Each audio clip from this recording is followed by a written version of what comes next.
I don't do very well underwater. I create too much drag, I float even when I want to sink, and what was that other thing? Oh yeah, right, I can't breathe. I just don't have the right body. To actually thrive in this environment, I would need to be more streamlined. I'd need a system to get oxygen out of the water. Lateral compression would be nice. Right, just like that. So there's a lot to go through just to survive underwater, but there's just as much change needed if we're going the other way. But let's say I was a bar-headed goose migrating above 20,000 feet up over the Himalayas. Well, the first thing is, of course, I would need to be lighter. My mammal bones and body are too dense. I need more surface area on my appendages to create lift, so I gotta get feathers. I need a bigger heart, and I gotta have more efficient lungs to cope with a lack of oxygen. There has to be changes all throughout the body to survive in this part of the atmosphere. But what if I needed to inhabit an environment even more extreme than this? What if I had to cope with the conditions in, let's say, the afterlife? Do we need a spiritual body to navigate this world just like we need a physical body to navigate the physical one? What characteristics does it need to have? Is the fact that there's so many people talking about astral bodies and subtle bodies and souls and spirits evidence that we do graduate to a new body at some point? And could we possibly already have another body or two without even knowing it?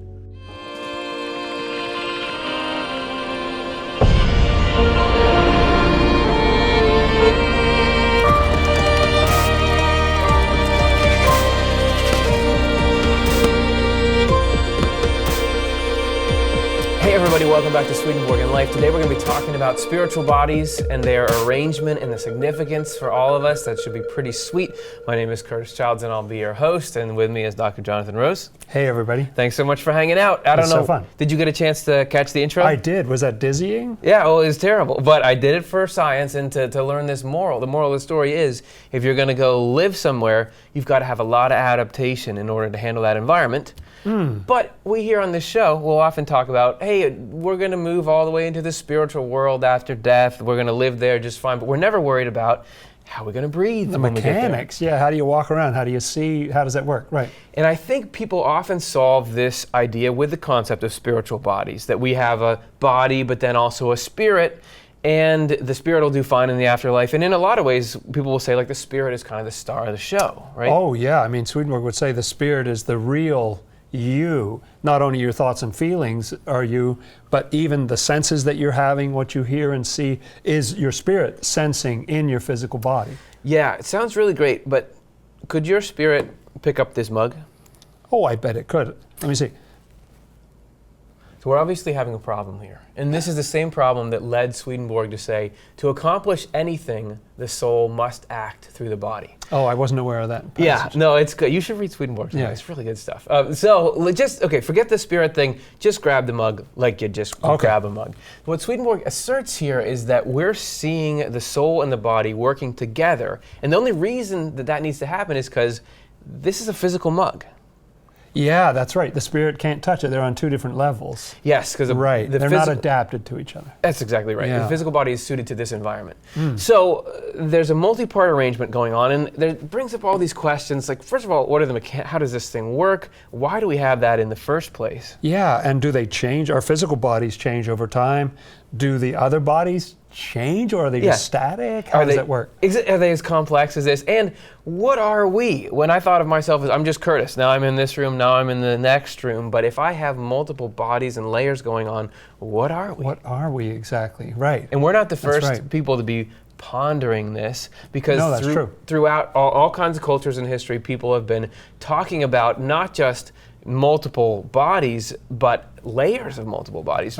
You have, for example, near-death experiences where people will have a physical body and I left my body, but there's still me, and often they still have hands and feet and everything like that. Yeah, and in 1 Corinthians 15, Paul talks about what kind of body we have after we die, and he states straight up, well, there's a natural body and there's a spiritual body. Yes, and then there's the etheric body, which was named by neo-theosophists, which is like a vital or a subtle body in esoteric philosophies. Right, and isn't there there's something about the astral body Right. that is what you're traveling in when you have out-of-body experiences that the Theosophists and Neo-Rosicrucians talk about. In Indian philosophy, yoga, Hinduism, they talk about the subtle body, which is made up of layers or coverings of the self called koshas. So multiple layers. That's right. Yeah, right. And there's other philosophies as well that get into It's this. just a little sampling.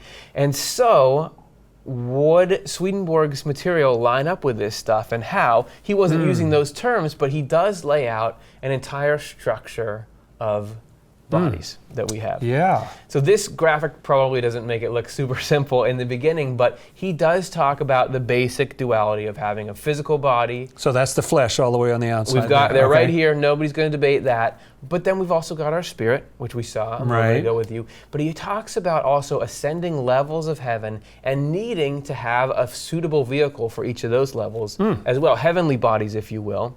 And all those in the complete human form. And then what's this one hanging out on the side over there? Yeah, that is what you could call the thought body, or an avatar, if you will, that for traveling. So Swedenborg talks about the fact that it's possible to travel in the spiritual world when your spirit is somewhere, but you can be present somewhere else. So you need another body for that as well. Have we confused you sufficiently? We're gonna. That's our business model. Try to make things confusing, and then you got to stay and watch as we unpack it, or you just click away. It's so you don't clever, care. isn't it? So let's begin with the basics. We saw before you reaching for the mug, and you had a spirit and a body. But how does that even work to have those two be sort of driving two bodies at the same time? Well, let's take a look at that. While we're alive in the flesh, our spiritual body is not just dead. It's actually living. We don't sense it most of the time, but it is possible under certain extraordinary circumstances to pick up those senses from that spiritual body. Here's an experience that someone had of an out-of-body experience. I had an out-of-body experience. I was under 13 years old. When I was rising out of my physical body, so leaving the physical body, I could see a second body which had the same shape as my physical body. Isn't that amazing? And it was rising out as well. This second body looked like a transparent, empty, clear glass bottle occupying the same space as the physical body. This really suggests this layering thing, doesn't it? These two bodies on top of each other, and they even look alike. And there's another story. While undergoing surgery on her physical body after this severe biking accident, this woman experienced a near-death experience in which she was somewhere else and was in a totally different body. I did drift off as the anesthesiologist gave me my cocktail, but it wasn't to the gray state of nothingness that I expected. I abruptly found myself standing in a spectacular landscape unlike any I'd ever experienced. Warm breezes drifted across my skin, beautiful vistas of meadows and distant mountains surrounded me, and a pervasive loving presence overwhelmed me in its intensity. This place felt more real to me than any on earth. Through it all, I sensed and somehow physically felt an incredibly profound feeling of peace, rightness, goodness, and love flowing through my body. I didn't know where I stood or how I came here, but I felt at home, right and at peace. In Swedenborg's case, he says that he was actually able to be conscious in two bodies at once. And he was able to travel around in the spiritual realm, interacting with people in that realm and in his spiritual body while he was still alive in the physical body. And one strange thing that he says about this is that he was actually able to encounter the spirits of other people, because other people have the same condition, but they weren't as connected with what was going on in their spiritual bodies. So he was able to interact with them in the spirit, but then they in the flesh didn't even realize they'd been talking with them. Here's what he says in True Christianity number 14. All of us on earth are associated in spirit with those in the spiritual world who are like ourselves. We are in a sense united to them. Quite often, in fact, I've been allowed to see the spirits of people who were still alive on earth. In some cases, the spirits of these people were in angelic communities. In some cases, in hellish communities. I've even been allowed to spend days talking with the spirits of people. It has amazed me that the people themselves, still alive in their bodies, were completely unaware that this was happening. Swedenborg also gives us a strange scenario of what can happen to some people sometimes when they're reflecting very deeply in this world. They can actually kind of manifest briefly in the other world. As we've read, no matter what he's doing on earth, Curtis is working in connection with people in the spiritual realm. If he's engaging in something for the sake of service to others, he's connected with a community of good spirits or angels. Most of the time, these spirits can't see Curtis because he'd be thinking about the earthly level of whatever he's doing, which is fine. Those activities can still be connected with the corresponding deeper activities of people in the spiritual realm. But if Curtis spends some time really thinking deeply, withdrawing his thoughts from physical life for a while, it can sometimes happen that then he becomes visible to the spirits that he's in community with. Swedenborg wrote in Heaven and Hell 438, "When we are visible, it's easy to tell us from the spirits who live there, because we walk along, deep in thought, silent, without looking at others, as though we did not see them. And the moment any spirit addresses us, we disappear." So, if every one of us has a spiritual body as well as a physical body at the same time, our physical body's going through these changes all the time throughout our lives, does our spiritual body change and develop as well? Well, if we're talking about development, we got to start at the beginning, right? And Swedenborg asserts that spiritual things got to develop and go through stages of complex arrangement in order to get to their goal, just like physical stuff. And he actually says that in conception, a human's conception, there's the physical processes and the spiritual processes going on together. And he describes this in depth in Divine Love and Wisdom 432, which we're going to jump into at length here. He says, "No one can know what our first or primal stage in the womb after conception is like because we cannot see it." In his day, there weren't the same kind of microscopic advantages that we have now. Further, it is composed of a spiritual substance that is not visible in physical light. So obviously there is a physical development there, but he's saying there's some kind of spiritual development as well that you can't see.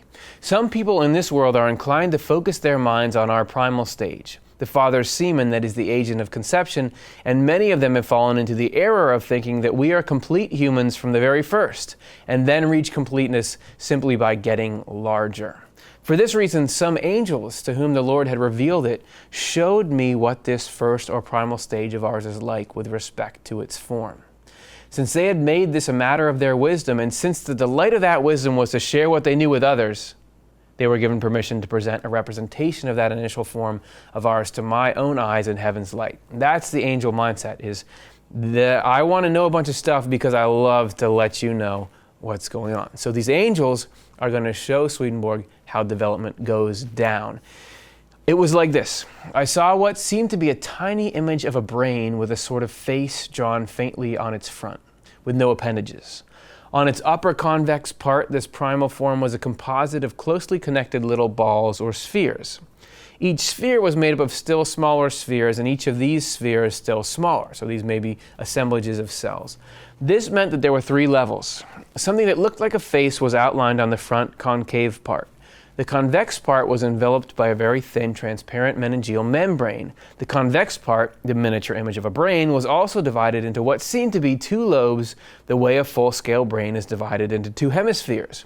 I was told that the right lobe was the vessel of love, and that the left lobe was the vessel of wisdom, and that by some incredibly intricate connections, they were like partners or roommates, which roommates is kind of a funny analogy for that because it's just this loose association, but you do have to cohabit like the hemispheres do. And Swedenborg seemed to preempt modern science in first assigning these lobes of the brain to the sort of intellectual and emotional functions that are now common. So in that description, it seems like he's describing something a lot like what happens physically, but is he describing something spiritual? Also, are there 2 similar things going on? I feel like I don't really know, but as he goes further in this number, it becomes clear that he's describing something distinctly spiritual. So here's where it goes from there. In the light of heaven, a radiant light, the angels also showed me that inwardly this composite structure of a miniature brain was in the design and form of heaven, with respect to both its setting and its flow, while the outer composite structure was opposed to that design and that form.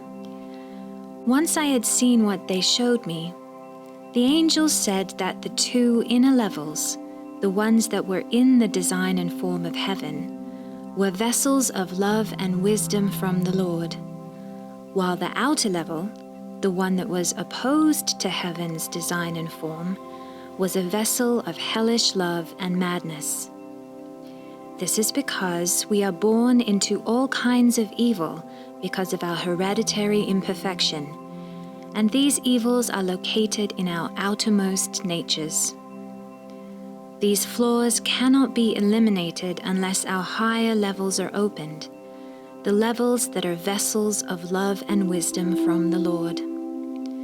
Further, since love and wisdom are the essential person, love and wisdom being the Lord in essence, and since this primal stage of ours is a vessel, it follows that there is in this primal stage a constant striving toward the human form, a form that it gradually takes on.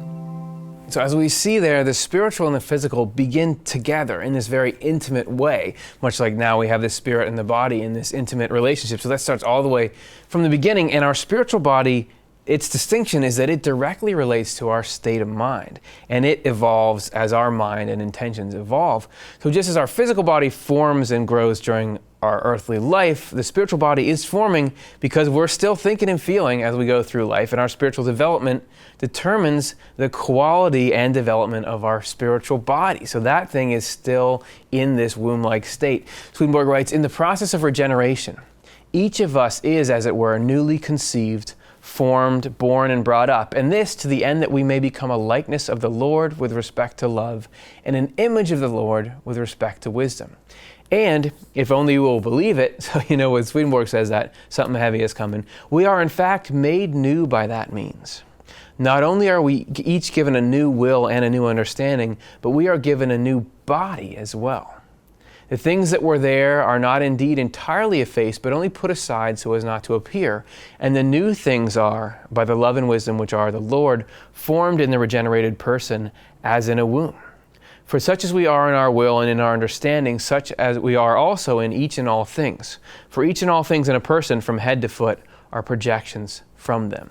We could tend to think of spiritual growth as, oh, this is something sort of peripheral that you do to try to think better about stuff. But this is as dramatic as the first body forming in the womb. There's a lot going on here. And because these things are correspondences with each other, that they happen together, we may be able to draw some parallels between our spiritual body's development and our physical body's development, which could be useful because we can really track the physical body's development. So let's look for a minute now at how a physical body forms and grows and reaches its potential.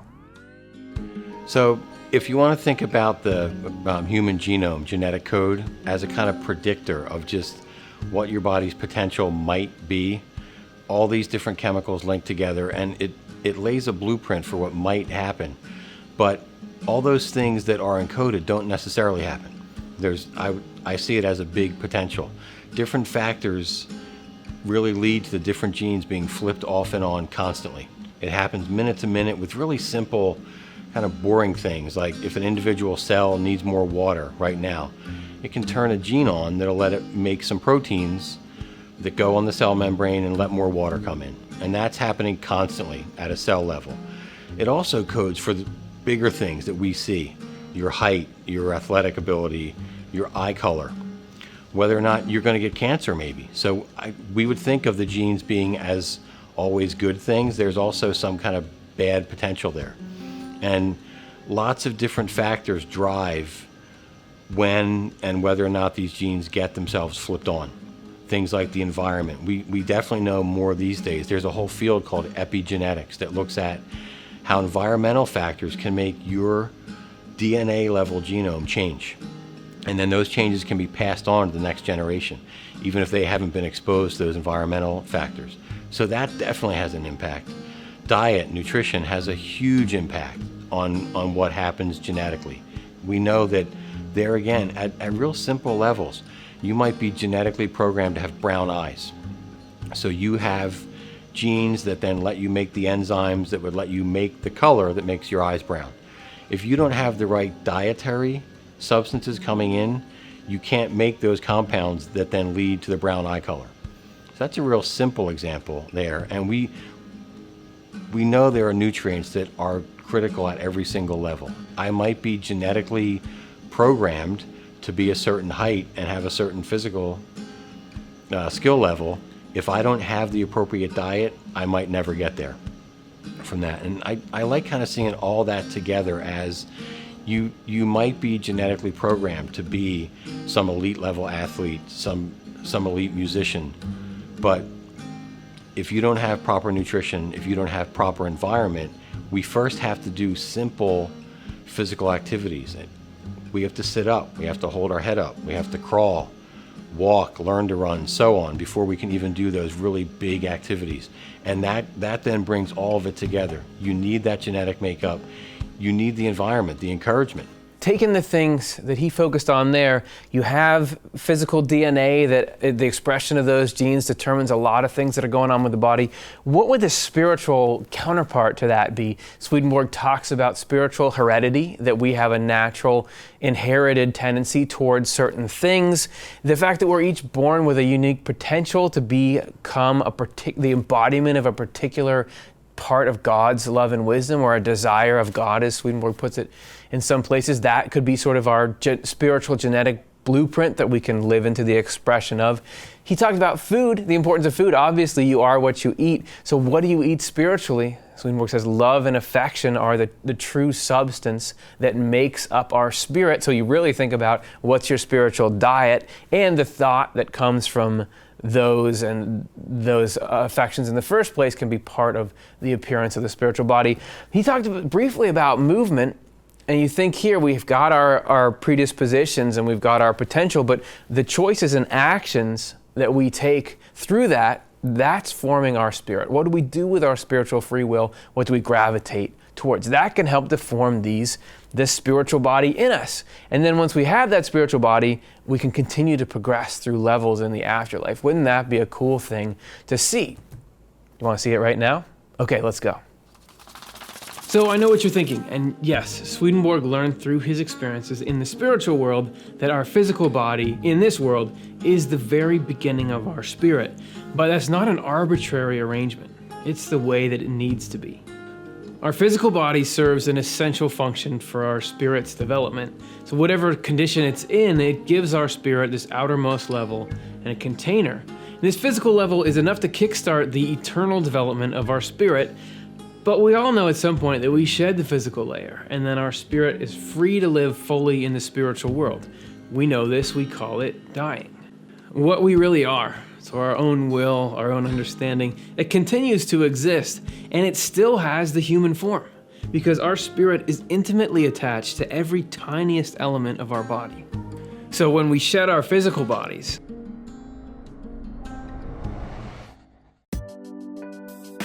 our spirit is actually in a form similar to the one that we had before. So the physical body is suited to the physical world, which is made up of physical substance.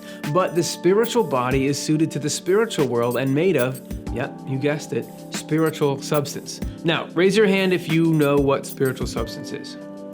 No takers? A fascinating thing that Swedenborg learned is that spiritual substance is love and wisdom. So everything in the spiritual world is an expression of the love and the wisdom of the angels and spirits. So if I hadn't had a physical body, I would just be as transient as, say, the love I used to have for bananas as a kid. Ugh, I don't love them anymore. But that's not the case for you and me, because instead, by virtue of starting in a physical body, we have permanence. But now, in this episode, we've died and we're done, right? Nope, because while we've moved up a level to the world of spirits, which is the entrance level to the spiritual world, we're still in the same position in a lot of ways. There are still spiritual things that we can't see. For example, heaven. They spoke of heaven and the magnificence there, and remarked that the angels there are in the most beautiful human form, but still invisible to spirits. Some recently arrived spirits, not particularly evil, wondered at this.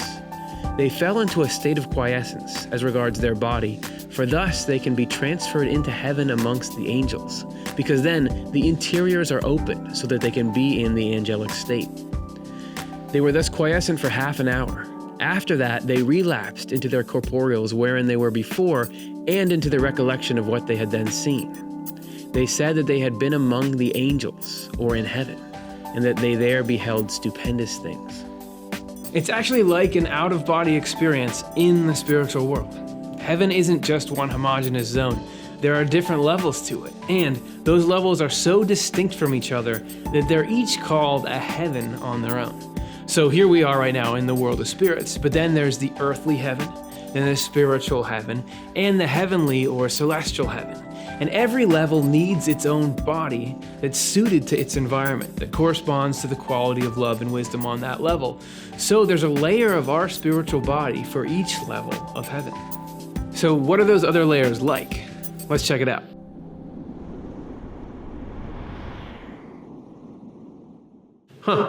Not really a lot going on up here.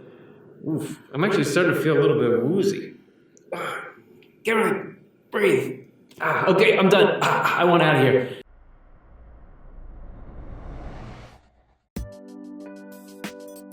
What was up with that? Oh, right. My body didn't change. I'm still in the one right now that's suited to the world of spirits. Yeah, your spiritual body comes under distress if it goes to a level of the spiritual world that it doesn't correspond to. Oh, hey, Chelsea. So then, how would you move up levels? It's the spiritual substance thing. The love and wisdom is purer at each subsequent level. You have to purge lower, denser body elements, which is the same thing as purging lower outer states of mind.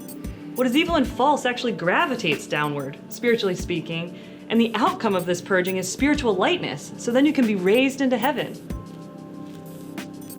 Whoa, she must be in a really deep meditation right now to show up here in the world of spirits like that. But that's so cool. There's this processing that has to happen first.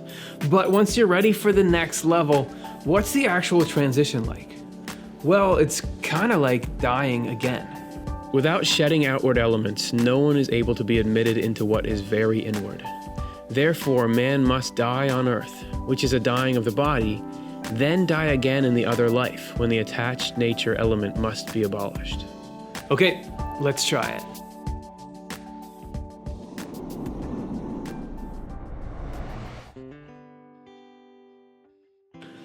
That feels better. What's the quality of love and wisdom at this level of heaven? It's a love of knowing what's true and what's good and living by it, but mostly in a matter-of-fact, obedient kind of way. So how do I go to the next level? Well, in the same way that I got here. Then again, the nature element must be abolished in order that the person may be admitted into the innermost heaven, thus into heavenly glory. In regard to forms, there is one within the other, and a more inward one cannot be entered upon except by a dissolution, or death, so to speak, of the outward one. So there is an ascending from one level to another. All right, you ready for the spiritual heaven?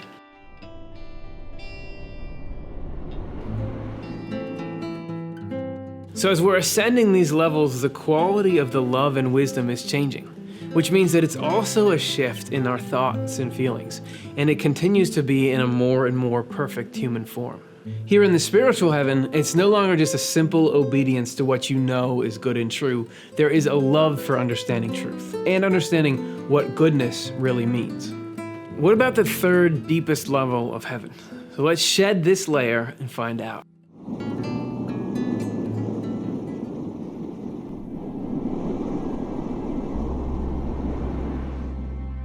Wow. So here, the thoughts and feelings are distinctly different than the other levels. Here, there's a genuine love of wisdom.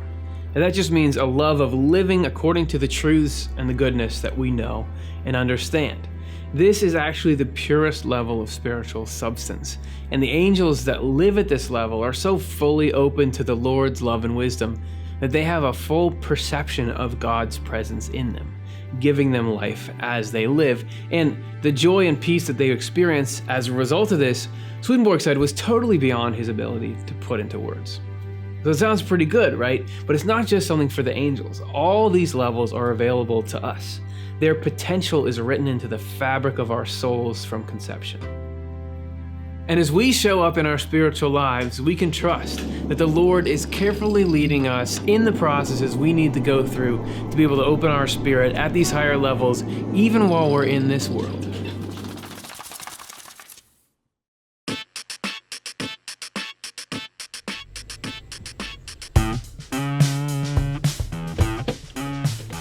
Hey, Hey, Chelsea. so tell me, what was it like traveling through the levels of heaven? It was awesome, but it was like, even though there's all these different levels, it felt like each one was the full experience of heaven. You know what I mean? Yes, I know exactly what you mean, because I was just in the world of spirits, but I could have sworn it was heaven. Yeah, I guess it makes sense though. If there's so much love and wisdom in each level that wherever you are, you're getting the full convergence of that stuff. Yeah. So where are we going? Well, so you know we have a spiritual body that's made of spiritual substance, right? Right. In the spiritual world, we'll also have a thought body of sorts, like an avatar. What? I know. That's weird. It sounds wild, but it's really kind of like virtual reality in our world. Our spiritual body stays where our ruling love is. So that's kind of like when people say, you know, home is where the heart is. Exactly, but we can also thought travel. We can appear to be somewhere else, even though we stay rooted to our spiritual home. So I'm dropping you off here at Chris's and I'm going to Matt's. I will see you in virtual reality. We are going to have fun. Yes, we are. So it's amazing, but Swedenborg writes, changes of location in the other world are of two kinds, you see. One involves the fact that all spirits and angels keep their same place in the universal human at all times, which is a visible manifestation. The other involves the fact that spirits can appear in a place when they're not really there, which is an illusion. Another way to think about it is thought versus heart. Your heart roots you to a specific place in the spiritual world because love is what creates true spiritual proximity. But you can appear to be somewhere by thought. Hello. I have learned both by talking with angels and by personal experience that spirits as spirits are not in the place they appear to be so far as the organic substances composing the spiritual bodies they have are concerned. They can be very far off and still appear in that place. So here I am next to Matt. And here I am next to Chris, but they're interacting in this virtual place. So they appear to be together playing this game, but their true selves, their physical bodies in this example, are really miles apart from each other. So in the spiritual world, like in VR, we can appear to be anywhere, only our avatar in the spiritual realm will have a complete sense experience. Hey, maybe someday we'll get there in this world VR too. How much would you like? That's good.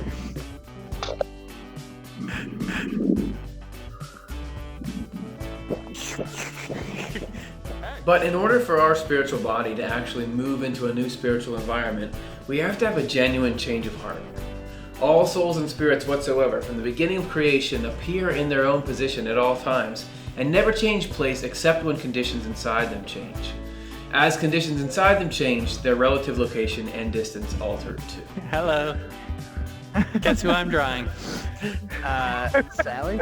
It's a certain 18th century scientist. Newton? And I'd better change my location so that we can get on with the show. So we've been all over the place, taking a look at all these bodies and what they mean, and I want to just bend the discussion back for a minute to the purpose of the whole thing. Why do we have these bodies in the first place? Yeah, that's right. And it's got to be the case that we're still one unique individual. Each person is different from everybody else. That's part of the scheme.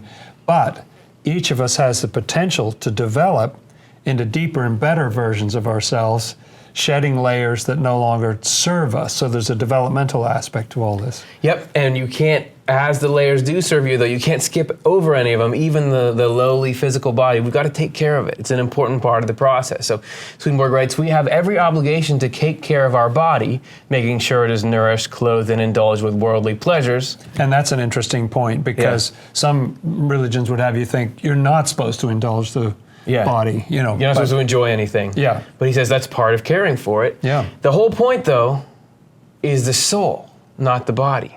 The point is for the soul to function in a healthy body that responds properly and to have the body as its fully obedient instrument. The soul will then be our final purpose. Yeah, so there's something more important than that care for the body, but you should care for both. Yes. That's right. And then you get to the soul, and that's the final purpose, and then that's the end, right? Well, not exactly. So Swedenborg writes, except that the soul will not be a final, but only an intermediate purpose. We will take care of our soul not for its own sake, but for the sake of services we then perform in both worlds. There it is.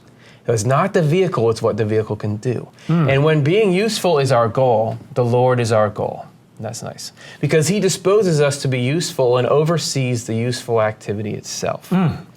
Seems so important. So the health of that spiritual body is important. And once we shed the physical body, that's our main vehicle. So it'll be an important instrument for us to operate through. That's how we accomplish this use that is our goal. And we're all born with the potential for these bodies that can go up to the highest heaven, but we've got to develop that potential, right? Yeah, I don't think we just start there. That potential has to be developed over time. And we have free will about whether we want to do that or not. Yeah, it's what we do within that matrix of free will. It's kind of like we're carrying a little spiritual body in us, like a woman carries a baby physically. Oh, that's interesting. It's almost as if the earthly body is the womb in which the spiritual body develops, our spiritual life develops. And Swedenborg talks about this as a correspondence. People know that the human soul takes its start in the mother's egg, then develops in her uterus, where a tender little body envelops it, a body that provides a suitable vehicle through which the soul can act in the world into which it is born. The same thing happens when we are being born again, or regenerating. Mind-blowing. The new soul we then receive is an intention to do well, which takes its start in our rational mind, where it first exists in a kind of egg, then develops in a kind of uterus. The soft little body that surrounds this soul is the earthly dimension and the goodness in it, which eventually comes to act in conformity with the soul's purposes. Believe it or not, heavenly goodness and spiritual truth from the Lord is what forms us, and then plants in us the ability to receive both goodness and truth gradually. So far and so well as we focus on heavenly goals and not on worldly goals. It's what we say so often. It's the purpose that makes it, that's what's key to the whole thing. And it makes me think that just as with pregnancy, you have to think about nutrition, you think about avoiding toxins and so on. Yes. How does that play out in our spiritual life? Like, what does that look like? Yeah, because suddenly the mother's not living just for herself anymore. She's thinking, how does this affect the next generation? Right. So for us, as we go through our bodily life, we'd want to think about how is everything I do affecting my spirit? We'd, I guess, be looking for the same kind of stuff, like spiritual nutrition. You'd want to look for the truth, good desires, good actions, right? Yeah, and you'd want to avoid ideas that are toxic or self-centered or evil desires and harmful actions. Yeah, and doing that allows the development of this spiritual body that's going to be able to live and breathe in the atmospheres of heavenly love that we all want to get into. And this is something that's so important that we've talked about it ad nauseum on this show in different ways. Here's 6 episodes that we did that are about this kind of regeneration or development. Yeah, very important process. It's a key theme in Swedenborg's works, right? That's right. And so we thought it was important, so we thought we would try to tell you all about it. And even if you're talking about some weird stuff like the mechanics of how the bodies stack up on each other, it comes into practical advice on how to end up the happiest you can end up, right? Yeah, that's right. Could be worse. It's all about our goal and serving others. Thanks so much for hanging out today. Hey, thanks, I hope Curtis. you all enjoyed it. To recap, we've got a physical body suited to life here on planet Earth around sea level, and without it, we couldn't do anything here. Then we've got our spiritual body. This works in the world of spirits, and it also evolves into higher forms as you move up levels spiritually. And just for good measure, we've got our spiritual avatar, or the projection of our spiritual body, as a way that you can visit places in the spiritual world or appear somewhere that you're not really, which can be used for either positive or antisocial purposes. As with everything in the divine design, it's not needless complexity. All of these bodies and evolutions give us the vehicle that we need to navigate, to grow, and to change. It's exciting to think that using these spiritual bodies, we go from the grounded life we start out with here, onward and upward into an infinity of possibilities.